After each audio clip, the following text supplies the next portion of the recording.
સંકલનની બેઠક હતી। તમામ શાખા અધિકારી, કલેક્ટર શ્રી, એસપી સાહેબ અને તમામ લોકો ઉપસ્થિત હતા।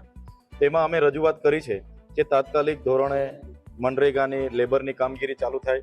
જૂના રાજના રસ્તાનું કામ વન વિભાગના પરવાનગીના કારણે અટકેલું છે, એ ચાલુ થાય। સૈદપુર અને ઘાણીખૂંટની વચ્ચે જે નેશનલ હાઈવેનો કરજણ પરનો બ્રિજ છે, ત્યાં આજે બસોને પ્રવેશ બંધી ફરમાવેલી છે, એ દૂર કરીને બસો માટે એ રસ્તો ખુલ્લો કરવામાં આવે।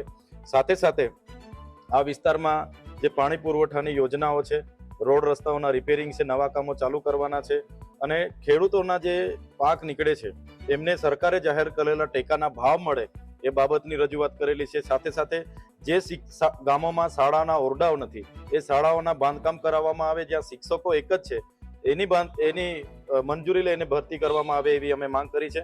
સાથે સાથે બીએલઓ પર જે હાલમાં દબાણ છે સરકાર તરફથી, એવી રીતના હેરાનગતિ કે દબાણ બીએલઓને નહીં આપીને કામગીરી શાંતિથી કરાવી જોઈએ। સાથે સાથે જે પાક નુકસાનીના ખેડૂતો ફોર્મ ભરવા જાય છે ત્યારે ઘણી જગ્યાએ વીસીઓ દ્વારા કે કોઈ પણ તલાટીઓ દ્વારા વેરાની માંગણી કરવામાં આવે, ભાઈ પહેલા વેરો ભરો પછી તમારું ફોર્મ ભરાશે। જે આવો કોઈ પરિપત્ર નથી, એની પણ હેરાનગતિ ના થાય અને ફોર્મ ભરી દેવામાં આવે એવી અમારી માંગણી છે।